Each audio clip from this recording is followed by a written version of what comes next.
बच्चों, स्वागत है आपका लक्ष्य टू एम चैनल में। मैं विमला शुक्ला।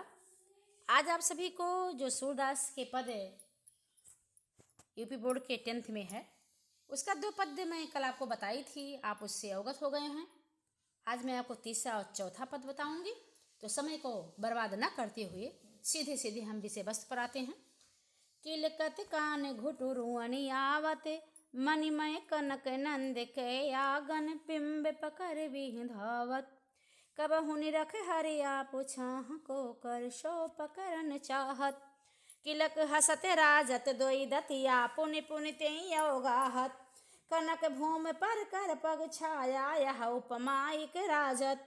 करि कर प्रतिपद प्रतिमन, वसुधा कमल बैठ की साजत।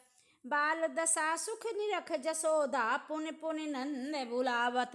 अचरा तर लय ढाक सूर्य के, प्रभु को दूध पियावत। सबसे पहले आते हैं बच्चों इसके शब्दार्थ पर। लिखा गया है किलकत। किलकत का मतलब होता है किलकारी मारना।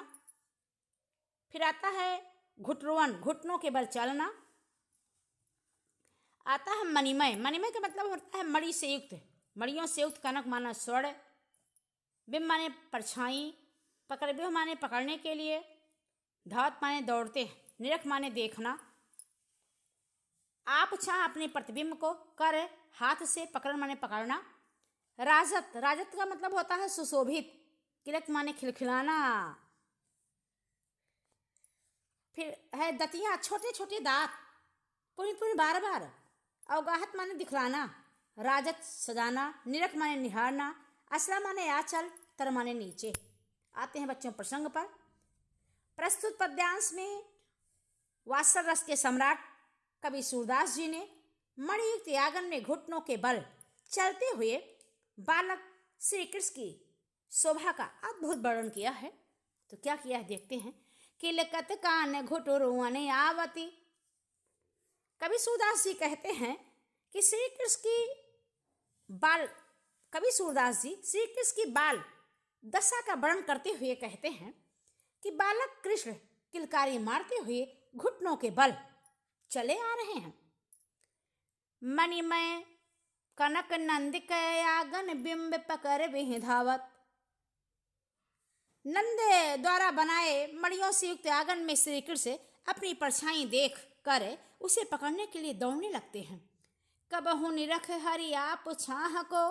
कभी प्रभु अपनी परछाई देखकर उसको कर सो पकड़न चाहत, उसको अपने हाथ से पकड़ना चाहते हैं। किलकत हसत राजत दोई दतिया। कभी कभी अपनी ही परछाई को देखकर प्रभु हंसने लगते हैं और उसे भी पकड़ना चाहते हैं। किलकारी मारते हुए जब प्रभु हंसते हैं तो उनके आगे के 2 दांत बार बार दिखाई देते हैं जो अत्यंत सुशोभित लग रहे हैं। कनक भूमि पर कर पग छाया, यह उपमाइक राजत। श्री कृष्ण के हाथ पैरों की छाया उस पृथ्वी रूपी सोने के फर्श पर ऐसी प्रतीत हो रही है, ऐसी प्रतीत हो रही है कि मानो प्रत्येक मणि में करि कर प्रतिमन वसुधा कमल बैठ की साजत। मानो प्रत्येक मणि में उनके बैठने के लिए वसुधा माने पृथ्वी ने कमल का आसन ही सजा दिया हो, अथवा प्रत्येक मणि पे उनके कमल जैसे हाथ पैरों का प्रतिबिंब पड़ने से ऐसा लगता है कि पृथ्वी पर कमल के फूलों का आसन बिछ रहा हो। बाल दशा सुख निरख जसोदा, पुनि पुनि नंद बुलावत। श्री कृष्ण की बाल लीलाओं को देखकर माता यशोदा जी बहुत आनंदित होती हैं और बार बार अपने स्वामी नंद को बुलाती हैं। अचरा तरलय ढाक सूर्य के, प्रभु को दूध है पिलावत। इसके बाद माता यशोदा सूरदास के प्रभु बालक श्री कृष्ण को अपने आंचल से ढककर दूध पिलाने लगती हैं। आते हैं बच्चों का आप सौंदर्य पर। भाषा आपकी ब्रज भाषा है और शैली आपकी मुक्तक है, छंद आपका गेय पद है, रस आपका वात्सल है, गुण आपका माधुर है, अलंकार अनुप्रास है, किलकत कान प्रतिपद प्रतिमन, इसमें अनुप्रास अलंकार हो गया। पुनः प्रकाश पुण्य पुनि करि कर, इनमें पुनः प्रकाश हुआ। उपमा कनक भूम कमल बैठकी, इन सब में उपमा अलंकार। चलते हैं अगले पद पर। मैं अपनी सब गाय चरई हूँ, प्रात होत बल कै संग जई हूँ, तेरे कहे न रही हूँ। ग्वाल बाल गायन के भीतर नय को डर नहीं लागत, आज न सोओ नंद दुहाई, रहने रहोगे जागत। और ग्वाल सब गाय चरई हैं, मैं घर बैठो रही हूँ, सूर श्याम तुम सोई रहो, अब प्रात जान मैं दई हूँ, मैं अपनी सब गाय चरई हूँ। आते हैं सर्वप्रथम शब्दार्थ पर। गाय माने गाय, चरही माने चराना, प्रात माने सुबह, बल माने बलराम, दइहो माने जाना, नैको माने तनिक भी, दुहाई माने शपथ, रैन माने रात, दइहो माने दूंगे। आते हैं प्रसंग पर। प्रस्तुत पद्यावतरण में सूरदास जी ने श्री कृष्ण के स्वाभाविक बालहट का वर्णन किया है, जिसमें वह अपने ग्वाल बालों सखाओं के साथ अपनी गायों को चराने के लिए वन में जाने की माँ यशोदा से हट करते हैं। क्या हट करते हैं देखते हैं। मैं अपनी सब गाय चरई हूँ। बालक कृष्ण अपनी माता यशोदा से हट करते हुए कहते हैं कि हे मैया, मैं भी अपनी गायों को चराने बन जाऊंगा। प्रात होत बल कै संग जई हो, तेरे कहे न रही हो। प्रातःकाल होते ही मैं मैया बलराम भैया के साथ वन में जाऊंगा और तुम्हारे कहने पर घर पे रुकने वाला नहीं हूँ। ग्वाल बाल गायन के भीतर नय को डर नहीं लागत।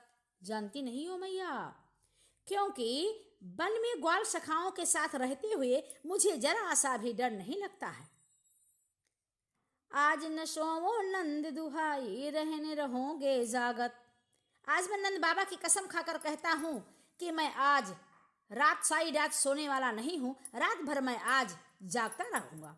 और ग्वाल सब गाय चरई हो, मैं घर बैठे रही हूं। यदि मैं सो गया ना तो सुबह सभी ग्वाल बाल गायों को चराने चले जाएंगे और मैं घर पे बैठा का बैठा रह जाऊंगा। सूर श्याम तुम सोई रहो, अब प्रात जान मैं दई हूं। जैसे माँ यशोदा अपने प्यारे से पुत्र की ऐसी बात को सुनती हैं तो माँ यशोदा कहती हैं और श्री कृष्ण को विश्वास दिलाते हुए कहती, हे पुत्र अब तुम सो जाओ, सुबह होने पर मैं तुम्हें गाय चराने के लिए अवश्य भेज दूंगी। आते हैं काव्य सौंदर्य बच्चों। भाषा ब्रज, छंद गेय पद, शैली मुक्तक, रस वात्सल, गुण माधुर, अलंकार एक है। रैन रहोगे, ग्वाल बाल, सूर्य श्याम सब में बड़ों की आवृत्ति हुई है तो अनुप्रास अलंकार है। बस आज यहीं तक भैया बहनों, अच्छे से इसको आप तैयार करेंगे। धन्यवाद, आपका दिन मंगलमय हो। Bye bye.